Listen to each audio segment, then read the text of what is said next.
Broncos country, we are here following a W. We got more points than the other team, which I didn't know meant that we won. I thought we still somehow lost. Anyway, we are here to talk about the win and have some happy drinks with you all today. Post your comments, post your questions. We'll get to all of them tonight.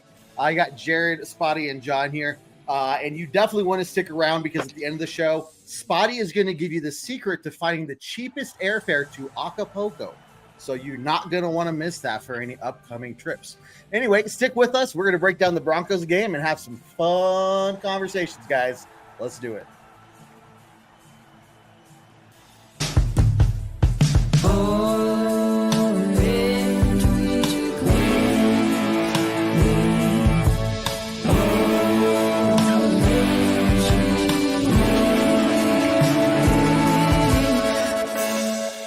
Orange Weekly, fans, brews, and Broncos news. Well, guys, somehow they got the W. Jared, Spotty, John, how y'all doing tonight? Hi, hey, man. I'm gonna need at the end of the show though, when Spotty gives us that cheap airfare to Acapulco, I'm also going to have him show me where Acapulco is on a map because I'm totally lost. That's cheap. That's part of the trick. Cheap airfare and general vicinity of where. Not Asian cuisine. No. it's Asian fusion. Well, guys, here we are. Let's just start with some big thoughts about what you thought about the game, other than somehow we won. But Spotty, man, start with you, dude. Here we go. Wow, what a rough first half that was, man. I'm sitting there at a tiki party. I started slinging down tiki drinks real quick, so I got drunk real early on in the game. And you know what? It became a very happy drunk by the end of it, right? So I didn't have to tear off my hoodie and, leave the party shirtless or anything like that. So I feel pretty good about the way it ended. I'm kind of hoping that we find some momentum to carry on. I think that would help us out a lot. At what point, Spotty, at what point in the game did that switch from sad to happy? Like 2 minutes ago? I believe right around actually, you know what? It is when we went 21 to 30 to 28. That made me feel better. Really? So I think was that the fumble return? No, the fumble return tied it. Okay. Yeah. It was right before the fumble return. Like 2 minutes before the fumble return. So it wasn't that far off. Also, not for nothing, you don't need to be angry to leave a party shirtless. Just for the record, I want to point that out there. It's not. You're talking to the wrong person. You don't need to tell Spotty. I've left plenty of parties shirtless. Oh, good. It was rare to see Spotty with a shirt on some Friday nights. I love it. I think it's been a while, so I think we're good. It's rare to see Jared with a shirt on any night. So Yeah. I'm contractually obligated to wear a shirt on the show. So it's true. There were policies put in place just because of him. So let's go back to the beginning of the game. Offense in general, come out and score a touchdown on the first drive, which is 3 out of 4 games this year, which is fantastic compared to, the last 6 or 7 years. But then just nothing happened. Nope. We switched halves, it seems like, this week. We went with the opposite strategy that we've been doing the first 3 games, where, we did score the first drive we had, which, again, is just so nice to see that week in and week out, if we can just keep that up. But then we disappeared until the second half, which I thought was odd. But I guess whatever strategy works, I'm not going to knock it since we end up winning the game. Except that strategy doesn't work for every game. Like, I would rather not spot Kansas City 28-7 kind of game, because I'm a guarantee you're not getting back in it. So whatever we're doing to lose our momentum, we should not do that. It's probably somewhere in the penalties area. I believe we talked about it in post game. Right, David. See, get thumbs up for that. if it's that, and then whatever play calling, when we're doing those out passes to the wide receivers, hoping that we're going to take those upfield, but apparently our wide receivers don't block like everybody else's does in the league. So we should probably just decide to try to go for positive yardage. Yeah, and that's one area where we definitely miss Tim Patrick, because that's a skill set that he brings to the Broncos that no other wide receiver we have can do quite as well.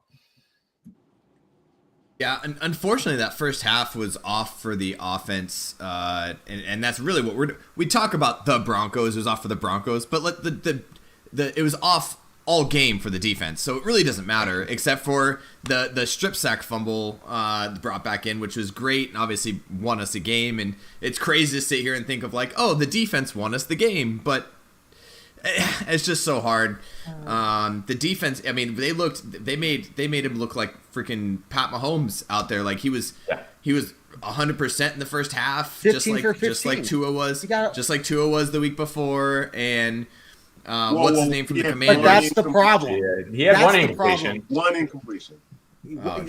That's the problem, though. For Tua, that's expected. For Fields, that's a major problem. This was his best game passing of his career, so we can put that on the put it on the scoreboard again. This to me, what is it about our scheme that, when the opposing team finds the guy that we leave open, which in this case was Kmet, the week before was Tyreek Hill, which according to Vance Joseph told the broadcasters, I wasn't really prepared for Tyreek Hill's speed. Yeah, I heard this. Are you kidding me? So here we have Kmet this week, but it's like once the opposing team finds who that guy is, we do nothing about it for the rest of the game. And so this is since week one pretty much, but now other teams have figured this out. Guys, what do we do? Do we come back to Denver and go, cool, we won the game, defense, you did a good job at the end, we're going to keep doing what we do? Or are we going to actually change things up? Here's what I think VJ's seeing, right? And this is just from what the big blown plays, that big touchdown over the middle of Cole Kmet, that was blown coverage. 100%. Somebody came up when they shouldn't have. The Tyreek Hill, the first touchdown in Miami, that was blown coverage. There was supposed to be somebody up back there, and there wasn't. And for the bigger plays that we're seeing, it's blown coverage. Now that I'm not talking about every 15-yard play that they have, which was like half of them, but most of their big plays, most of the big touchdown is just blown coverage. So in the back, they're probably watching film. VJ and Sean Payton are watching the film and going, oh, yeah, it's not the scheme, it's the people, right? We need to make sure they're on the same page. And there's no way. Good, guys, I'm an offensive guy, and I'm sorry if you guys are defensive people, and I apologize. Defensive schemes are not that intricate. It's not that hard to know where you're going. It is not that hard to remember what play where you have to be on certain plays. Comparative to the offense, just remember where you got to be. Spotty's about to rip my head off. I get this. No, I would give you that on, say, the Miami Dolphins. We talked about a lot with the Miami Dolphins. Their pre-snap they're all over the place. They're shifting. Yeah. Right? They do that to create confusion on the defense. So if the guy who's not actually following you from one side to the other side sees that you shift, he then has to relay communication to somebody else to pick up Tyreek Hill, who most likely is going to burn the hell out of him anyways. It doesn't make sense for a Bears team that flat out, it's almost like they had the defensive cadence, right? So the defense, they're like, okay, they're going to blitz on this drive. And if they blitz on this drive, then we're going to give the ball to Cole Kmet. If not, we're going to throw the ball out. They're going to be in zone. We're going to throw out the ball to DJ Moore. It's like we weren't throwing out anything interesting for them. Nothing special. Because it showed that we didn't get any pressure on him until the second half? Yeah. And we never got any pressure on Tua. We got pressure on Sam Howell, and that's why that game went. A little bit. We didn't get any pressure on Jimmy G. So were we just taking every other game off when it comes to how we're doing that? That it stems from that. When we're trying to get pressure, they take their time. They kill us downfield because we don't get to the quarterback, or they get the ball out really quick. Yep. On blown coverage. It's most of the time it's blown coverage. It's like you guys said, though. It's one thing for the Dolphins to do it against us, but I'm telling you what, if the Bears can exploit us, and they made it look easy. Any other team can. There's 31 other teams in this league that are going to figure that out and be able to exploit us if we don't change something. We have to get momentum from this game on the defense. I mean, technically 32. We've exploited ourselves at this point. Right. That's what I was actually going to say. Like, actually, yeah, we're in there too. Good Lord. Well, the funny thing, John and I were talking on the post-game podcast about really looking at the dynamic of the team and how a lot of the young guys, rookies and year 2, year 3 guys are really outperforming the vets. We're not seeing anything from Randy Gregory. We didn't see anything from Frank Clark when he was out there. The pass rush just isn't there. Nick Bonito had 2.5 sacks this game. Cooper finally showed up. He got that touchdown on the pickup from the strip sack. Players like Mims, he's doing a great job versus Cortland Sutton, who, I get he's the number one guy. He's mostly covered, but he had those 2 fumbles and stuff like that. So it's just interesting to see that, the guys that we brought in and paid money for, let's not even talk about Zach Allen, because I haven't heard his name on the TV in 4 games. These guys just aren't present at all. So I don't know, guys, that's an interesting thing to really see. Like, are these guys going to pick it up, or are we just going to be looking at the young players for the season to do something? I mean, there's a lot of money in this roster that isn't performing to their contract. Also, Kev Dan, I'd like to throw out that Spotty was also in the post game. Spotty was there. I'm just so used to just you being me and John. So what was that? It's not me. I gotta go back and see what it is. Who's this one? Is this? Don't do it. But yeah, so I mean, man. What's your take on the status of the team in general? We're talking about culture, we're talking about performance, and the penalties that we keep facing. I mean, what do you guys think, Jared? I'm gonna say the same thing I said last Tuesday, approximately around this time. Ask me again at the bye week. Okay. I think that's when we're really gonna have a good idea of what this culture looks like in this locker room, what these guys are doing. Now, they may not be out there performing. They might be doing something in the locker room that we don't know, getting them back up, getting them going. I believe fully that none of them have actual buy-in to the Broncos. Right, They're picked off of other teams and kind of pieced together. There's no buy-in, but these guys that are getting drafted by us are like, "Hey, man, this is where I'm at." This is my team. Or not. I mean, you saw Garrett Bowles get super emotional right after that loss, the huge 70-point loss. Like the buy-in's there from some of the team, and it's not there for the whole team. So I think, again, that's why I say, ask me at the bye week, we'll have a better idea of where, like, if we're going to do a fire sale, if we're getting rid of everybody and cutting our losses and starting from scratch, or if we're going to try to keep piecemealing it together. Yeah. Well, the 2 guys I think of are Randy Gregory and DJ Jones, 2 guys that were on the team last year when the defense was, a top 10 unit, right? Right. And I don't know where they are this year. I know Gregory had that injury, so he was out most of last year. But before he got hurt, he was looking like he deserved the money we were giving him.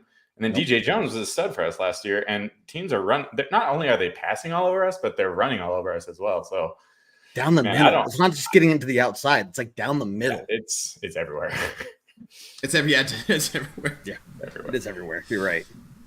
There's too many spots that I want to pick on when it comes to this. We're a quarter of the way through. I mean, it's 4 games. I know it sounds weird to say that, right? But from just what we've seen so far, okay, I love what we've seen from our young players in Big G. Why don't we call him Big G, right? Because McLaughlin, capital G. Big G. Okay. Big G. We got Big G who stepped into some big shoes in this game, and he was 10 yards a carry when he got it. Granted, I know everybody's going to say it was the Bears. No one cares. But you know what? It's a guy who no one drafted, and he had to walk on to the team to do it. And then again, 2 catches, 47 yards, 2 targets for Marvin Mims. From him, yeah. Mims, and I forgot it. G had a couple of catches too. That's the first. He had the big touchdown run. He had the big touchdown run that brought us back. That started bringing us the momentum back before the strip sack. He had the first touchdown, which was an 18-yard catch, I believe, right? Yeah, right. So why is it those guys are the ones that showed up? I will remind you guys that we have the second highest paid wide receiver room in the NFL. What does that mean for you? Usually that means somebody is doing something crazy. No, it's a rookie who leads the team in receiving yards with far less targets. Yep. Again, why isn't he playing more? Yeah. I don't know. But you could say that about all of our why is none of our wide receivers stepping up right now? Like all of them, Mims had 2 catches, Judy had 3 catches, Cortland Sutton had 3 catches. Like, I mean, you could make the argument Court in the last game, it was all Court minus, Court Miami. Yeah. But outside of that, Court, he was supposed to be Michael Thomas, I thought, in this offense. Yeah. So, yeah. That's not materializing at all. Gone. Michael Thomas last year. Yeah. They didn't specify which version. Yeah, they didn't. I guess that's true. We were going to get. Yeah. So. And I'll be honest, and I hate saying negative things, but like Jerry Jeudy, we're talking about like what's happening to our wide receivers. Jerry Jeudy with the ball in his hand does not look like the same Jerry Jeudy from last year. Like they got the ball in his hand in the open field. He did not look like the guy that we're used to from last year, getting up the field, being able to break tackles and make people miss because of his quick feet. It was interesting to watch this game and be like, okay, so he's back to being just like a normal wide receiver now. Yeah. Still got the quick speed and quick feet off the ball, but once he gets the balls in his hands, like he was the guy that was supposed to get the extra 20 yards after he got the ball in his hands, and we haven't seen that yet this year. No, not at all.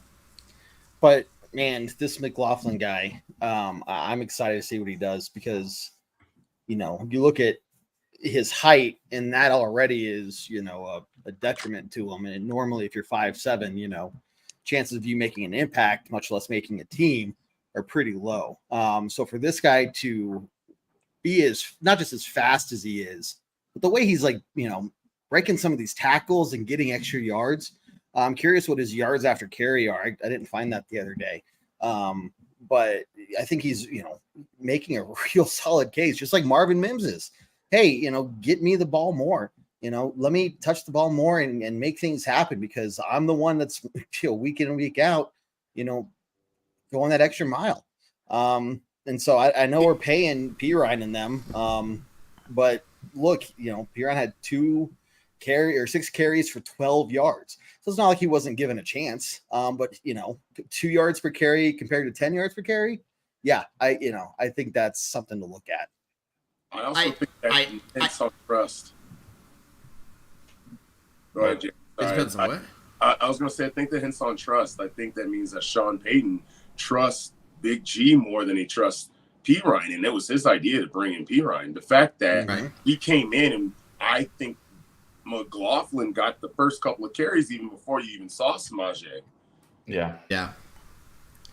I just the only thing I want to say on this is we have to gauge expectations for him, knowing that he got destroyed when he tried to pass block, and defensive coordinators are going to see this and they're going to be like, if that guy's in the backfield, bring pressure because it's either going to be a run or he's not going to be able to stop anybody coming in to give that extra blocker. So we have to gauge expectations on that. And I think Sean Payton knows what he's doing. He's gonna put the guy out there in obvious pass downs or third and mediums where kind of like they could run, they could pass. But in general, I do think McLaughlin played a very, very good game against a relatively terrible Bears defense.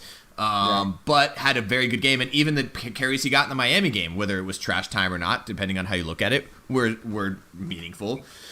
We have to gauge expectations because eventually, as we go further on the season, we saw the same thing with Phillip Lindsay, right? Phillip Lindsay looked really, really good all the time, and then defenses started figuring him out because it was like, yeah, he's this quick little guy, but just send pressure, and there's no way he's breaking a tackle. I do think Not for nothing. I do think that McLaughlin's looking better than Lindsay overall, but we just gotta pump the brakes on him being like our number one. He's our 4-down back. It's not gonna happen that way.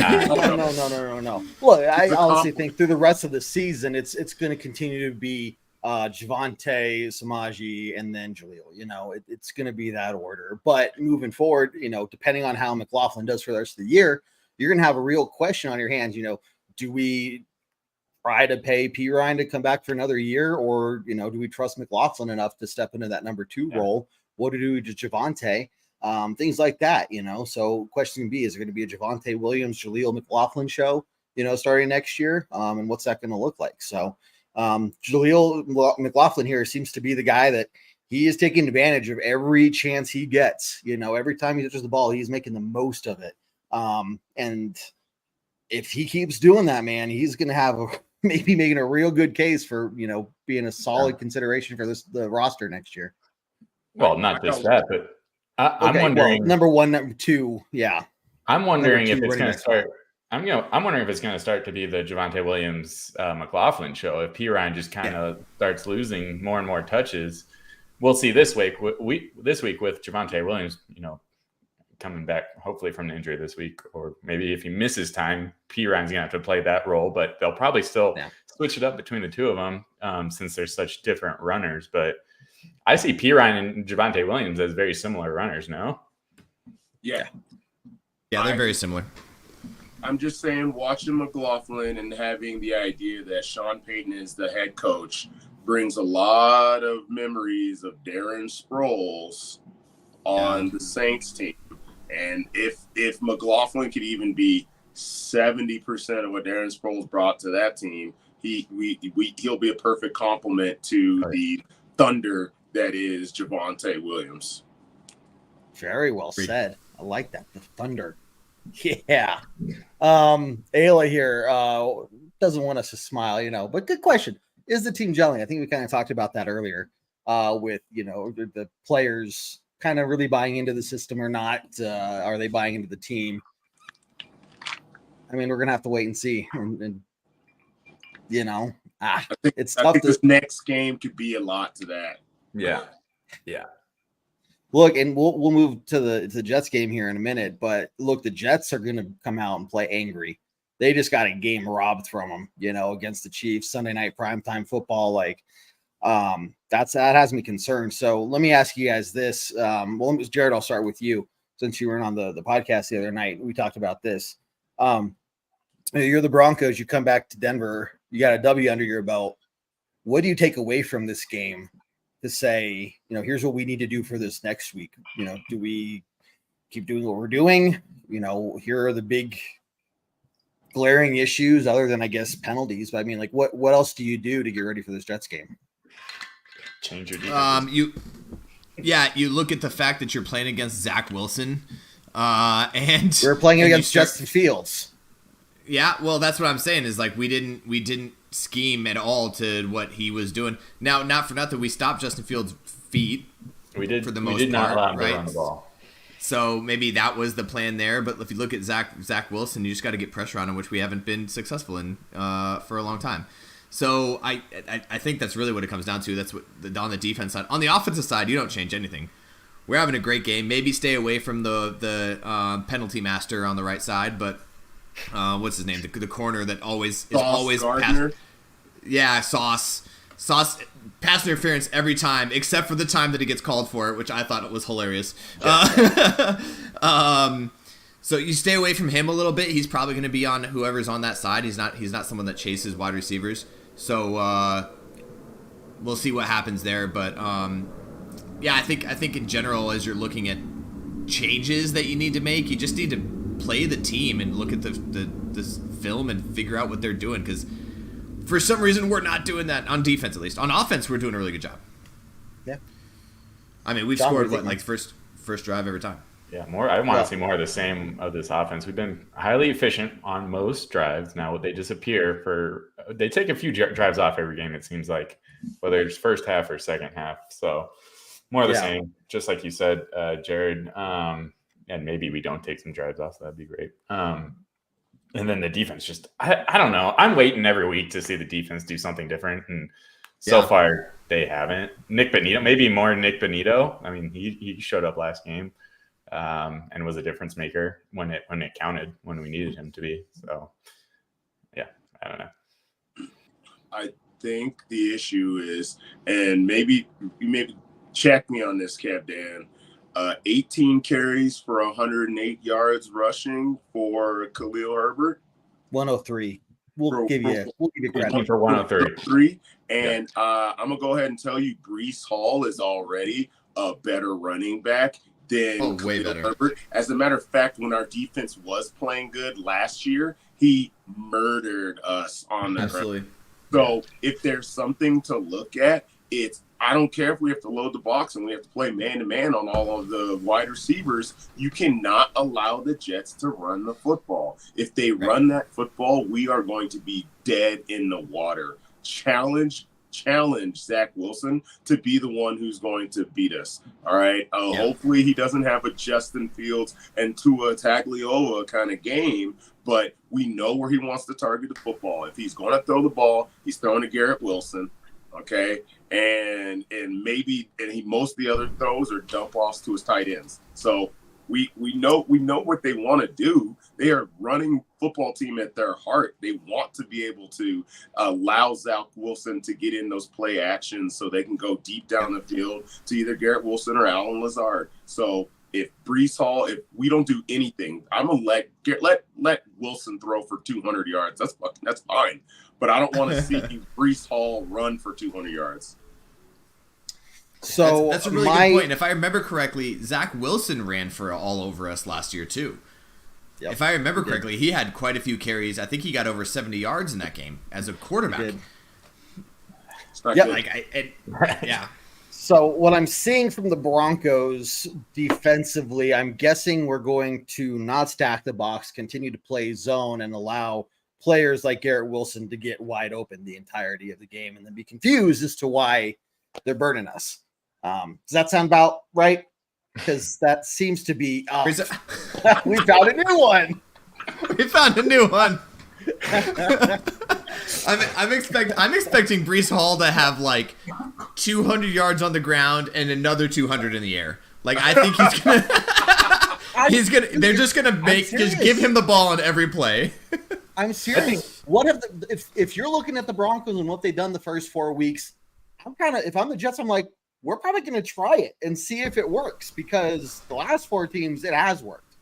So why wouldn't you go out there and be like, let's see if they're dumb enough to let us do exactly what we want to do. I think it was a ploy. It was all been a ploy to lure Hackett into a sense of, I'm going to come and I'm going to have this amazing game plan. And then we're going to make him look like the terrible play caller like he was last year. We did all these things. We're like, we can lose a couple of games to make Hackett look bad.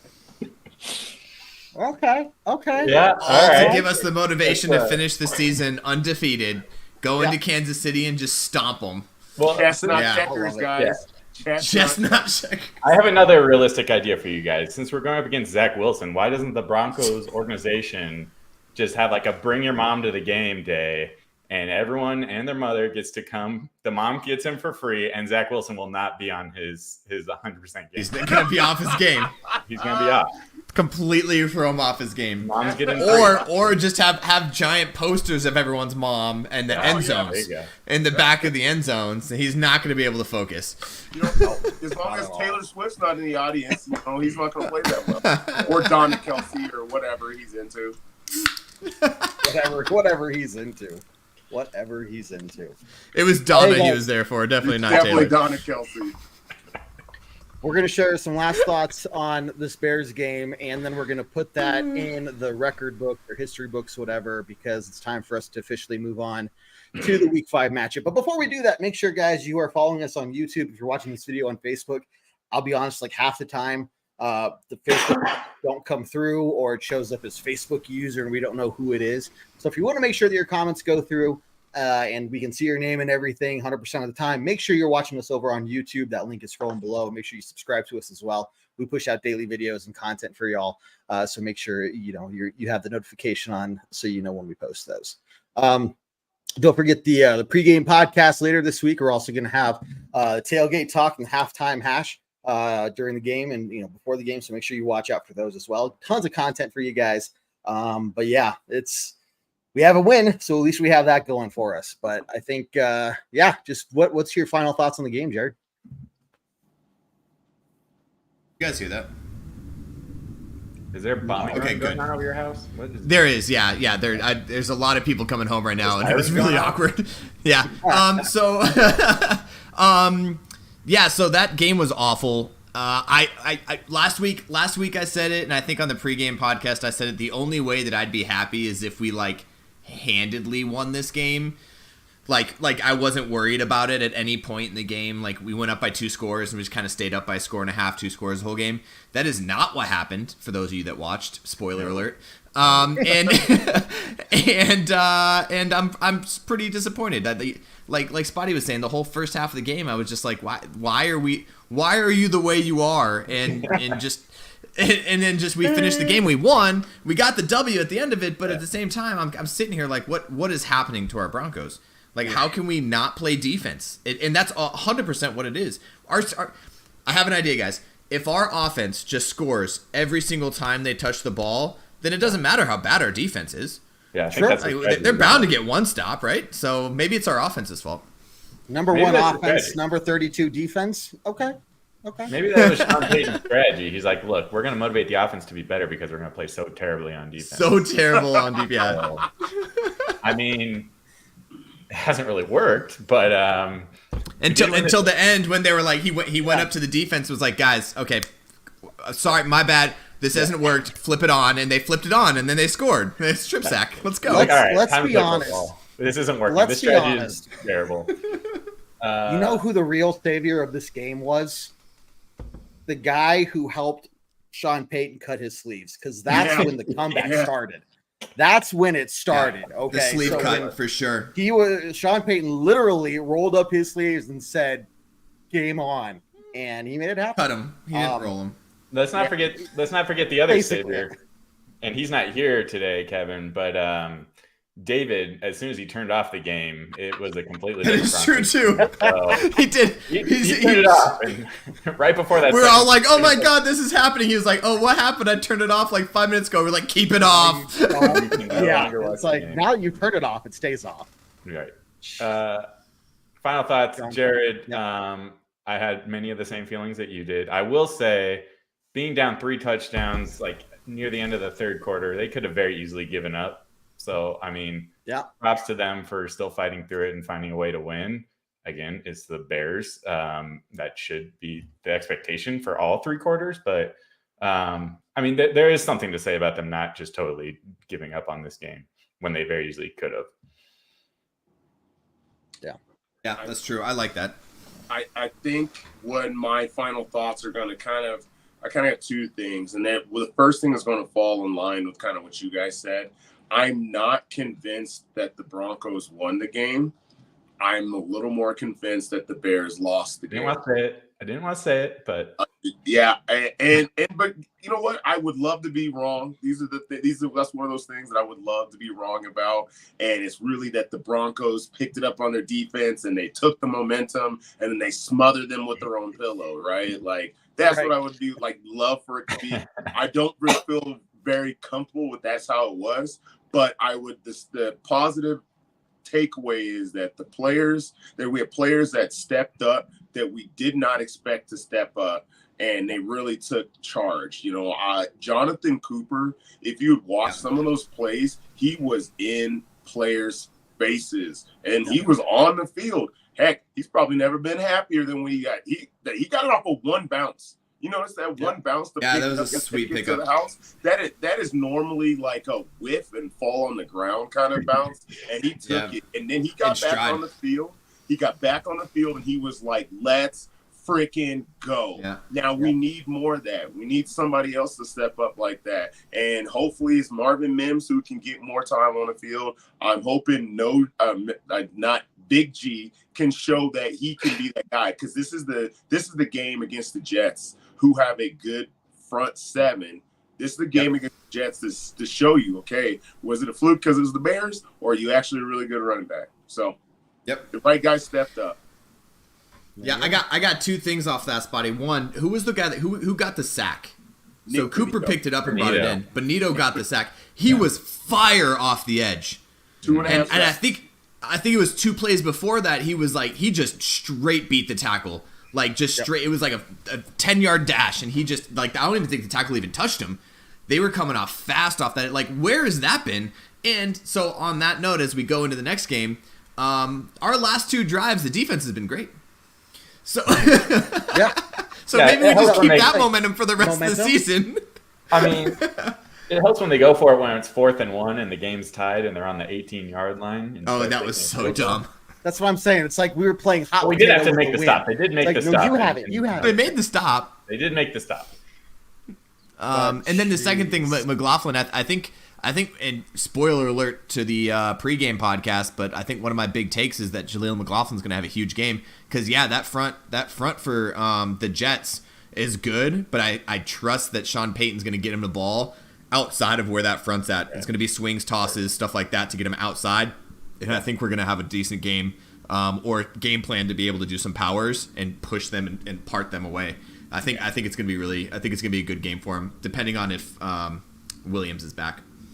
Yeah, and last I heard is the injury for Williams wasn't severe, so we expect him to be back, not miss much time if any at all. Yeah. So it'll be interesting to see once we get to Thursday, Friday, what those injury reports look like, if he's practicing or not. But yeah, let's talk about it. Look, Jets are coming to town again. I mentioned earlier, Jets are pissed off. Okay. They're looking for blood. Okay. Following the game against Kansas City. So, yeah. Okay. But what I'm saying is a pissed off Jets team that scary though? Right. Were the Bears, should have the Bears been that scary? Oh, they weren't scary. Were they though? I wasn't scared. I was scared about how bad we are. Right. And that's what I'm saying is now we're playing a Jets team that's better than the Bears, that's angry. And we're home, but we can't get complacent. Is the Jets offense that much better than the Bears offense though? I know Breece Hall. I will give you Breece Hall. Does it matter? Does it matter? Wilson and Hall are definitely better. I would say Justin Fields is a better quarterback, actually. Yeah. Yeah, I say the Bears have the better quarterback, but the Jets have the better receiver room. Yeah. Well, I mean, DJ Moore is actually a very good, very underrated. No, DJ Moore is. receiver. I mean, that's all they got though. Like DJ Moore is a really good wide receiver. He made some. We made him look like a Pro Bowler. Let's not. No. No, but DJ Moore, not for nothing. DJ Moore made some amazing catches to bail out. 130 yards. Yeah, but he made like not just like easy catches. Like he was bailing out his quarterback and made some pretty great catches. Like even I was like, that was actually well covered. Like I can't even be mad that he made that. But can we talk real quick? I know we're moving on to the Jets. I'm sorry. I want to go back.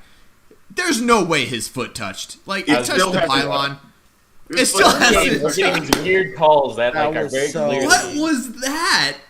Like even he looked. Even the crowd, like in Chicago, you can hear him be like, "Oh!" Like you heard everybody in the crowd do that, and the ref was still like, "Nah, it probably touched somewhere. Like it's fine."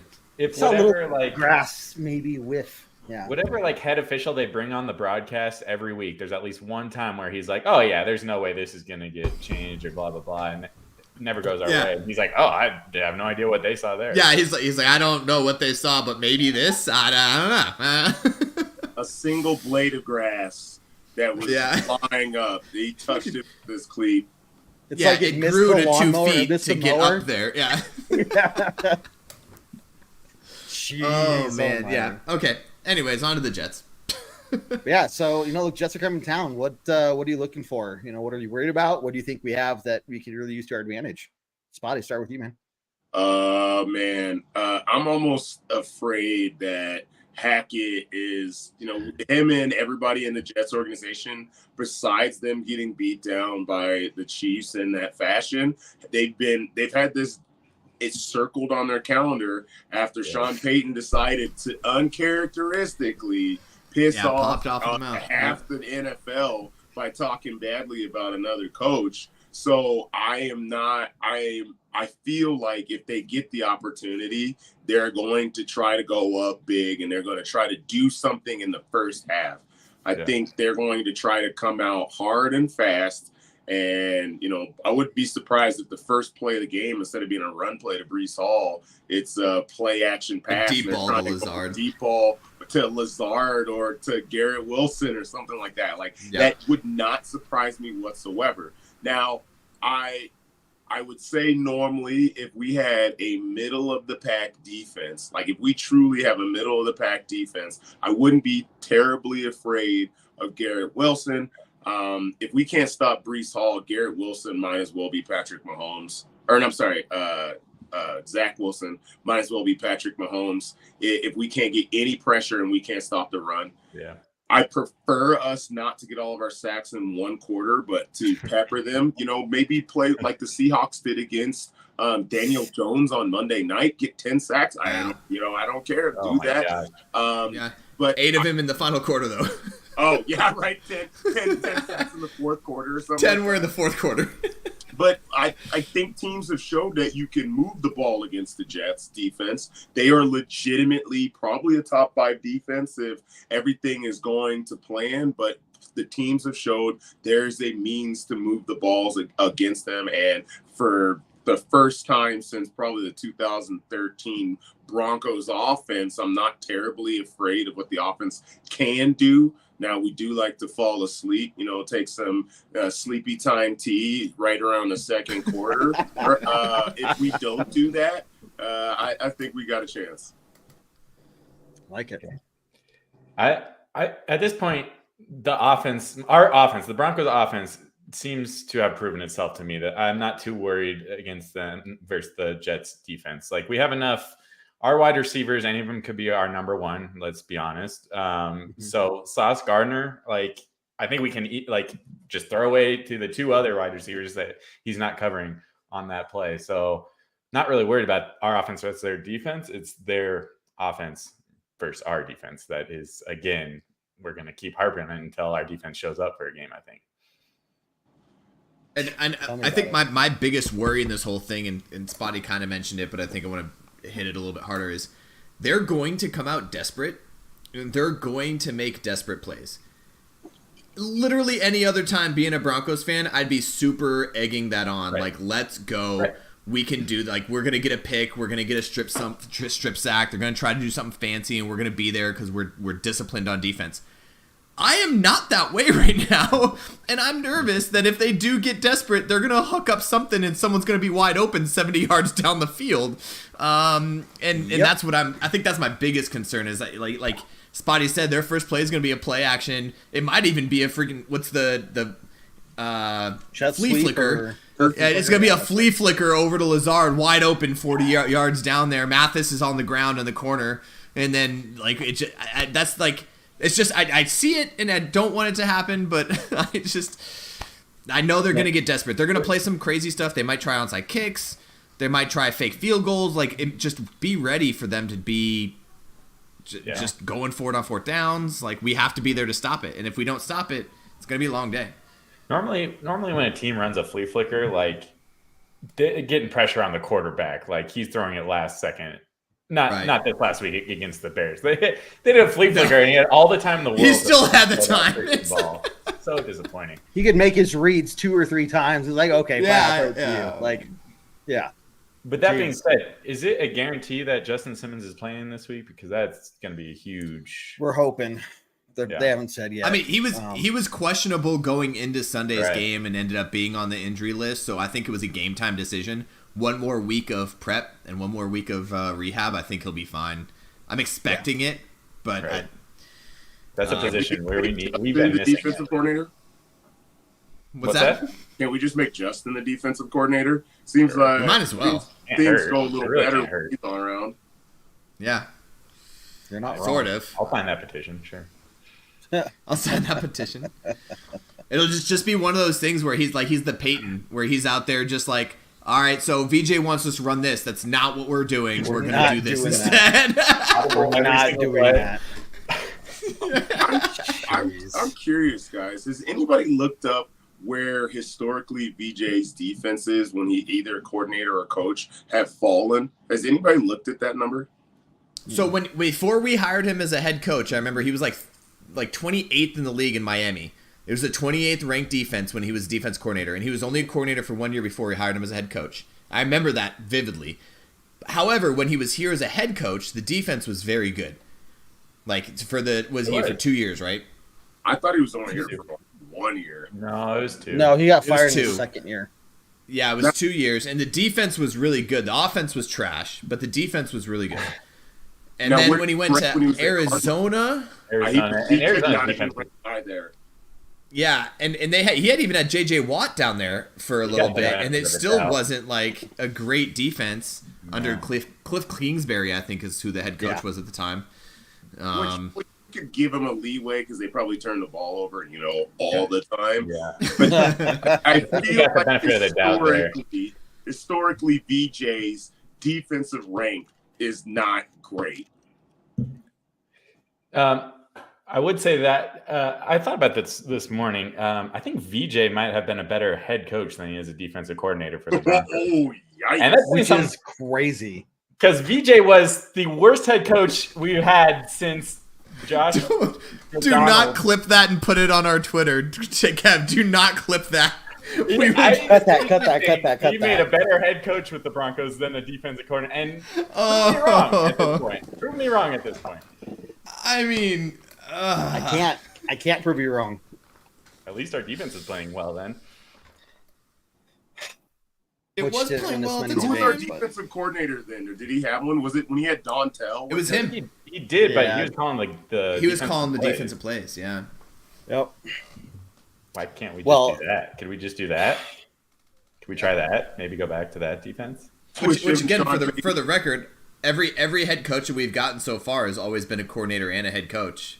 And I've mentioned this multiple times. Like, we should, outside of getting Sean Payton, right, trading away a first round pick for a guy that's been in the league long enough to understand like what he needs to do. It's like we should have did that a long time ago. I need a head coach, I need an offense coordinator, and I need a defense coordinator, and they all need to have their own jobs. You can't be switching What back if and the forth. offensive coordinator is Pat Shermer? We should Yeah, I not don't make want that to- mistake again. Yeah, please don't. I don't. don't want to talk about that. I don't want to talk about it. We're gonna move on. Yikes. Dark days. Man, so Broncos 1-3. If we can get to 2-3 on this, I think we're definitely back in the conversation of at least, hey, we're not out of it. We're not bottom of the barrel, but we got a lot of tough teams ahead. So, ideally, what are you looking for from this team to not just a win, but to say, hey, this is the next big thing they got to work on and move on from there? Defense. Spotty, what do you think, man? Defense. John, okay. Defense. I feel like Well, we're- other than just defense. Literally defense. Literally everything. No. Everything defense. Like, there's not a Defense. single it just all of it. Just the whole thing. Coaching, Pressure on the playing. quarterback for once, not all in one quarter like we talked How about. about this? We'll throw a wrench in it. How about we get healthy?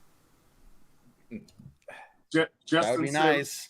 Justin Simmons has been out, and Javante's going to miss some time. Jerry Jeudy doesn't live not up to necessarily. it. We're missing a lot of people. We're still missing Baron Browning, which, probably forgot about that as well, right? Yep. That's Good point. somebody that might be able to make a difference on the defense. We should definitely get healthy. Kawan Williams. Be nice to have him back. Yeah. I think somebody was asking about that earlier, and I forgot to pull that comment up. Or If you better want yet, K'Waun the Williams. people that we pay a lot of money should play up to their freaking potential. McGlinchey, freaking Yep. Zach Allen. Zach Allen. It seems like McGlinchey is good for at least one penalty at the worst absolute time in game. Dude, Zach Allen looks pretty cool with that, that brace on his arm. You're like, man, that guy looks like he would definitely have 2 sacks a game. Nope, nothing. He is not. Yeah. Not 2 sacks on the season. He did get half a I, sack this game. Nope. Yeah, McGlinchey has been a pretty big disappointment. That's unfortunate. Shout out to Garrett Bowles. No pressures this week. He actually played a really good game this week. So he took that loss last week. Like, he went into the locker room, got super pissed off, and he came back this week and was like, "I am not letting that happen again." Again, offense isn't really our problem, but he stepped up and he made it happen. Yeah. So back to what do I think we need to fix? Defense.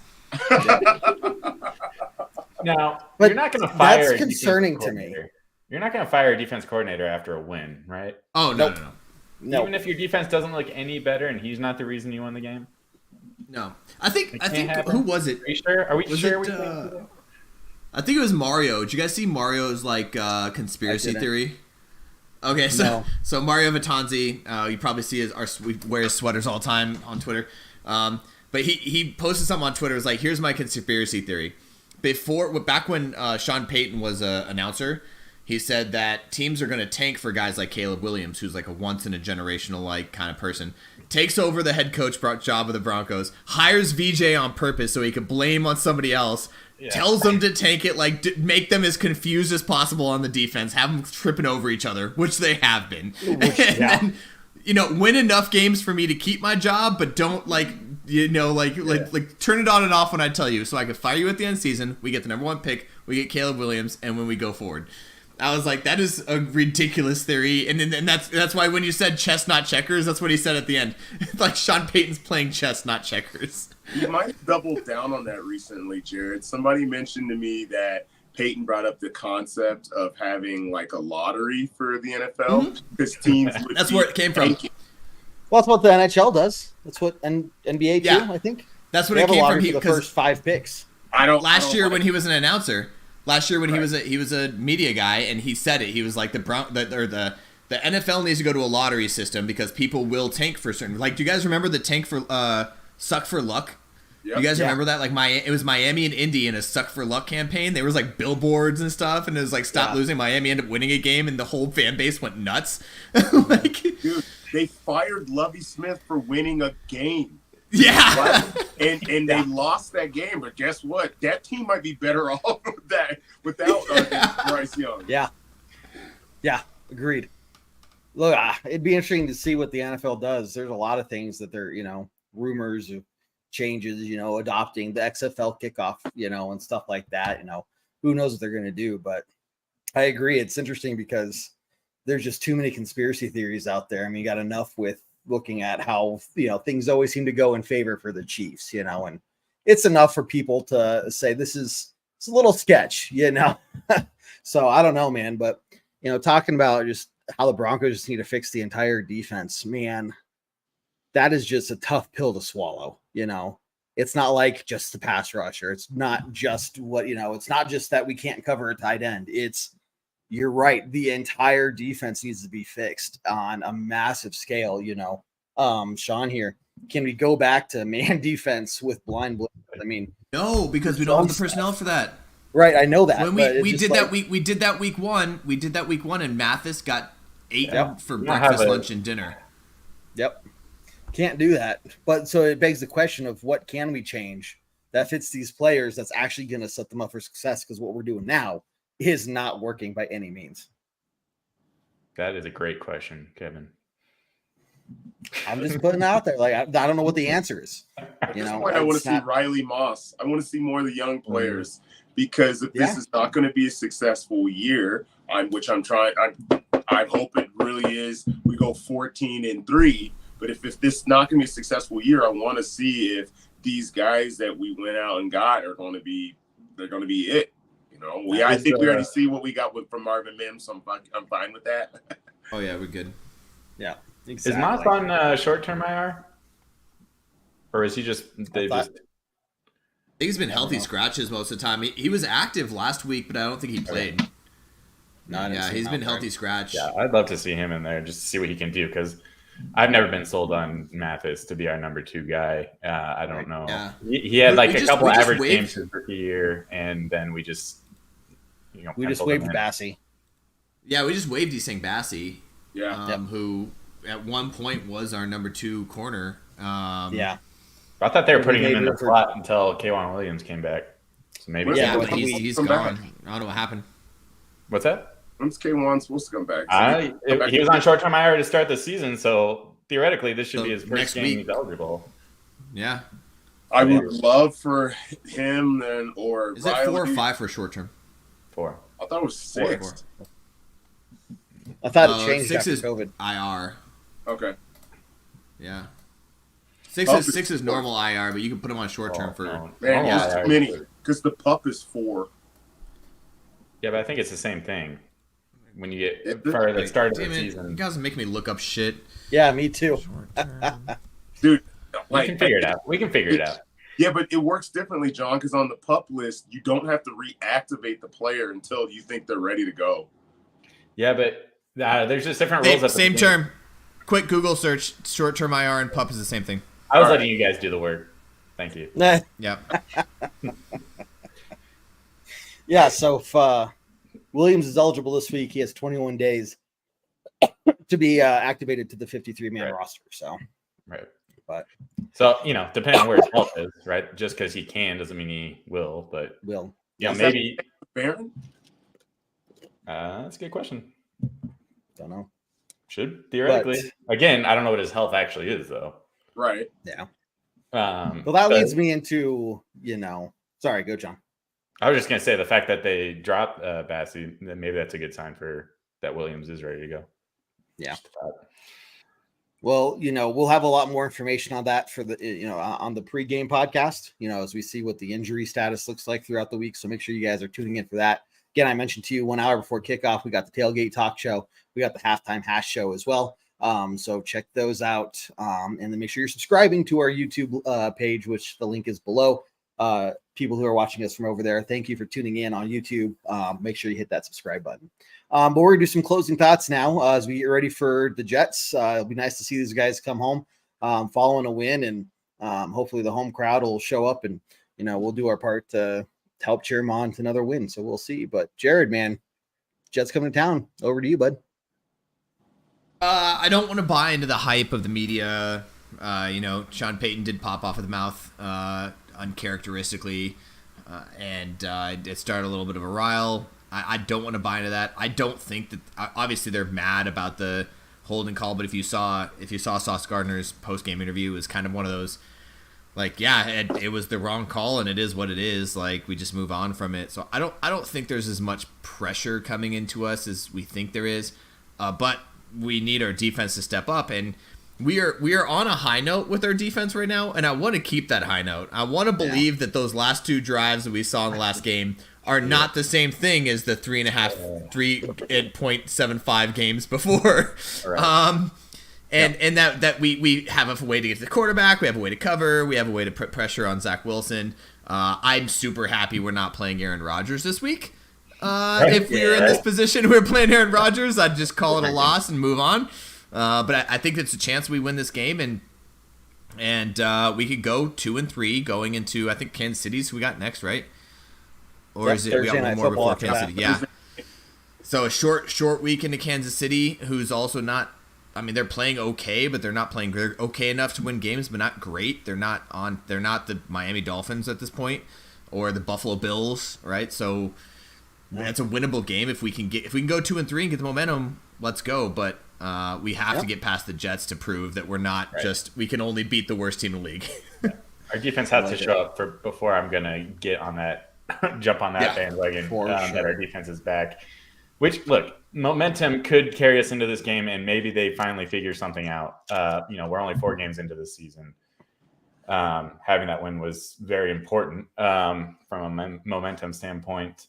I'm just excited to be at the game, Kev, with you. You can definitely catch us at the Flagman tailgate before the show. Yes, That'll be a great experience. I'm excited to see the Denver Bronco atmosphere, the home game there. So, yeah, I'm looking forward to it. It's going to be a good time. Yeah, it will be. Spotty, what you think, man? I know I'm going to get eaten up for this, okay? But on paper, this Denver defense should be as good as the defense that the Kansas City Chiefs put out there on Sunday night.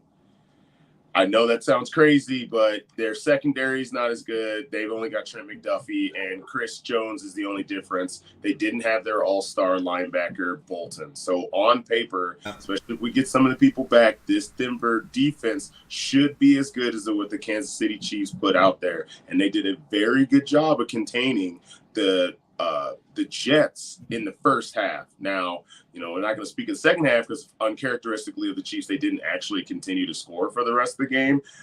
So I feel comfortable with if the Broncos can find everything in them and they stop the run, the Broncos should win this game, and they should win it pretty handily. I like it. I was expecting you to say something a lot more aggressive, like agitating or something. But you didn't say anything. The agitating part is crazy. The Broncos defense sucks. Well, yes, that's okay. But you weren't like anything close to that. But there's no. We should. I don't understand. If we win this game handily, Spotty, if we win this game handily, like you just said, if that happens, are you confident going into Kansas City? On a short week, I'm never confident on a short week going against Kansas City. You know what? I feel comfortable going against Kansas City 8 years ago. When we last beat them, yeah. When Pat Mahomes wasn't the quarterback. Because as he proved on Sunday night, again. And we also have Von Miller and Peyton Manning. Never count them out. DeMarcus Ware, yeah. Yep, cool. Lord, guys. Hey, look, Broncos won. You know, you can't complain. 1-3 is a whole lot better than 0-4. So live it up this week. I keep saying, you know, I know everybody's excited that that NSYNC came out with a new song, but bigger news, Broncos won. So, but before we go, Spotty, cheapest airfare to Acapulco. How do we get there, man? So what you do is you actually fly to the archipelago, okay? Oh. You meet Jerry.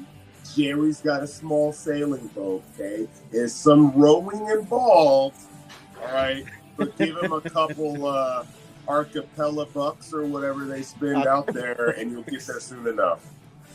There you go, guys. There you have it. Just go to the bank, ask for some acapella bucks, and you'll be good to go. So, hey, thanks for joining me, Jerry. That's for Jerry. Jared, John, Spotty, you're fantastic. Everybody who joined us in the comments, we love you. Clayton, Sean, Anthony, Amanda, Paula, you guys are awesome. Ayla, who's tuning in and commenting while she's doing other stuff as well. Appreciate all of you guys. We'll be back later for some more Broncos news, but let's end it as we always do on a very strong Go Broncos. Go Broncos. Take care, guys. What I like, yeah, I do what I like, yeah, I do what I like. Sipping goose, if it's right, and I go with the flow, yeah, I go with the flow, yeah, I go with the flow, cause I know I'm the show. In the zone, here I go, in the zone, here I go, in the zone, here I go, yeah, they know I'm a pro.